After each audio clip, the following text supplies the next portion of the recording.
à un moment donné, il va falloir faire une formation, un certificat, bien un diplôme. Quelle formation faire, quel certificat faire, quel diplôme faire. Sur cette chaîne, comme vous le savez, nous précisons les formations. Et autant à vous de voir laquelle de ces formations, lequel de ces certificats vous irait le mieux. Si vous n'y arrivez pas, nous sommes toujours disponibles à vous accompagner dans ce sens-là. Mais aujourd'hui, le certificat de technicien ECG, donc qu'est-ce que c'est que cette formation? Combien vous aurez à payer pour cette formation? Quels sont les débouchés? Combien vous aurez à gagner à la fin, une fois que vous serez dans le métier? Autant d'informations autour de cette formation de technicien ECG. Bienvenue à vous.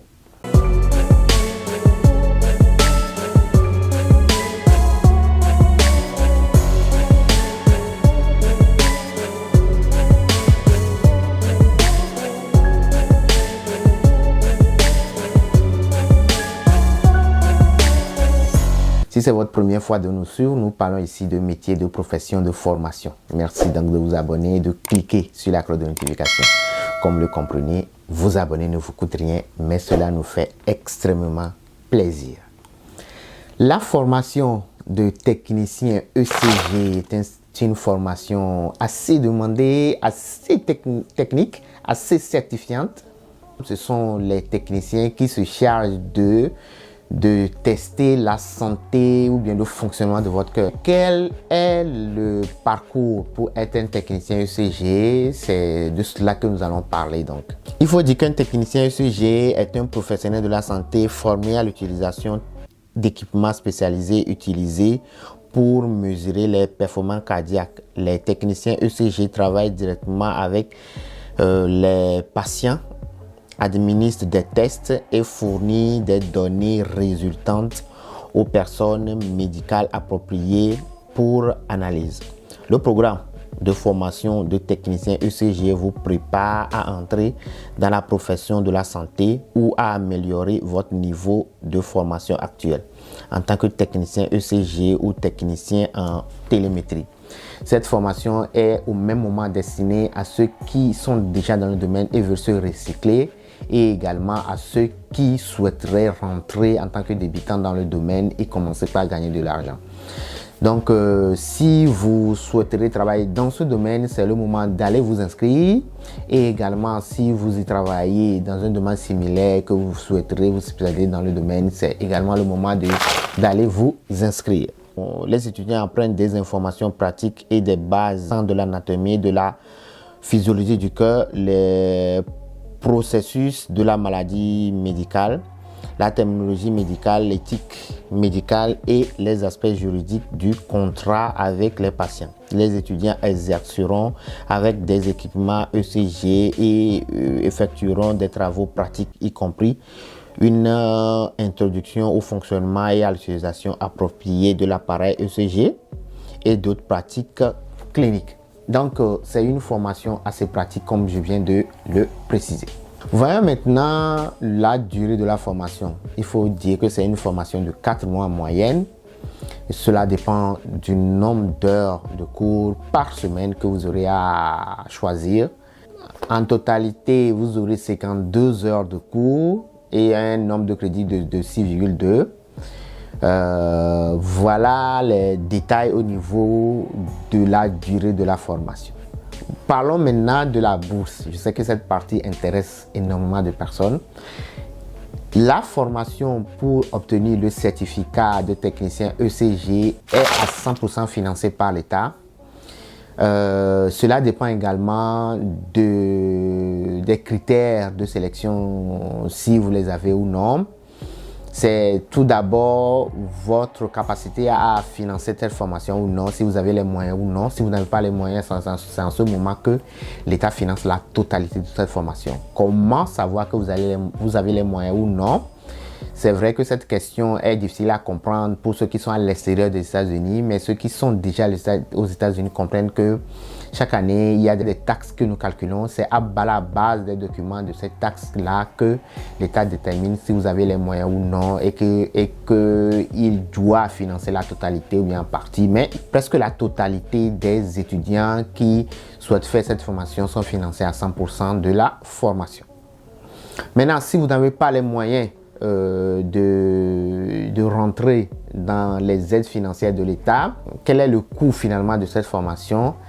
La formation vous coûtera 1 299 $ si vous n'avez pas été sélectionné dans le cadre de l'aide financière apportée dans le cadre de cette formation. Oui, il y a des coûts supplémentaires en termes d'achat de documents ou bien en termes d'achat d'outils.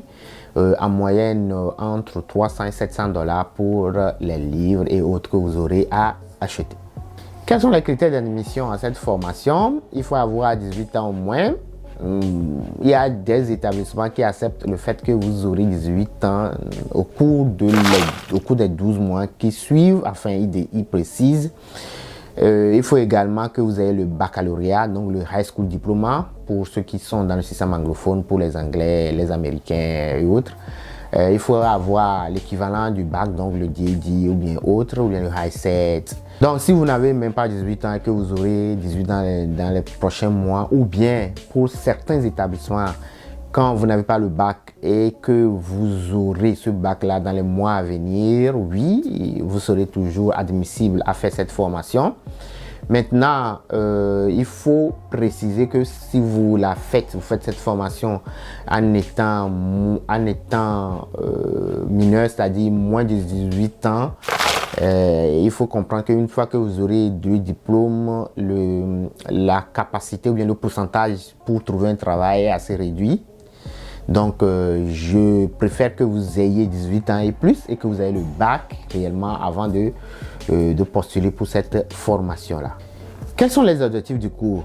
Et il faut falloir les préciser. Le cours a pour objectif de démontrer une connaissance de l'anatomie et de la physiologie coronaire, de l'électrophysiologie, de la morphologie et du placement des fils, de comprendre les aspects techniques de l'appareil ECG, de calculer la fréquence cardiaque de différentes manières, d'interpréter une base rythmique à l'aide du processus en 5 étapes, de mettre en évidence les rythmes provenant du nœud signal, des oreillettes, de la jonction AV et des ventricules, de démontrer une connaissance des blocs AV, des bandes rythmiques et de l'infarctus du myocarde, d'identifier les étapes d'un ECG à 12 variations, y compris la méthodologie et l'interprétation de base, de décrire les médicaments et les options de thérapie électrique et enfin, cette formation a pour objectif de décrire et de démontrer les protocoles appropriés pour les patients. Parlons maintenant des débouchés de la formation. Une fois que vous aurez le diplôme, quels sont les métiers, quels sont les postes pour lesquels vous pouvez postuler.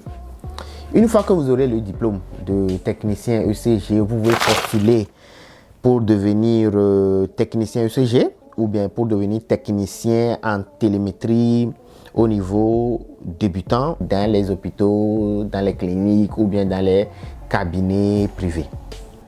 Une fois que vous aurez le diplôme, vous pouvez toujours postuler pour le certificat certifié du technicien ECG qui est un certificat national que vous pouvez utiliser pour travailler dans tous les États des États-Unis parce qu'il y a des certificats qui seront directement acceptés dans certains États. Voilà ce qu'il faut savoir. Voyons maintenant pour finir le salaire de salaire une fois que vous serez dans le métier, combien vous serez payé. Cette formation, une fois que vous aurez le travail, le métier, le job, vous serez payé à 24,30 $ de l'heure. C'est une étude faite par le site Indeed sur 486 salariés certifiés. Oui, ça dépend des États, ça dépend de l'expérience que vous avez et d'autres paramètres qui vont faire que vous aurez plus ou moins que les 24,30 $ de l'heure. Voilà ce qu'il faut savoir sur la formation de technicien ECG. J'espère que cette vidéo vous aura permis vraiment d'avoir assez d'informations et d'évaluer la faisabilité à votre niveau. Un plaisir de vous retrouver la semaine prochaine pour un autre sujet portant sur les métiers, les professions, les formations. Yakasa.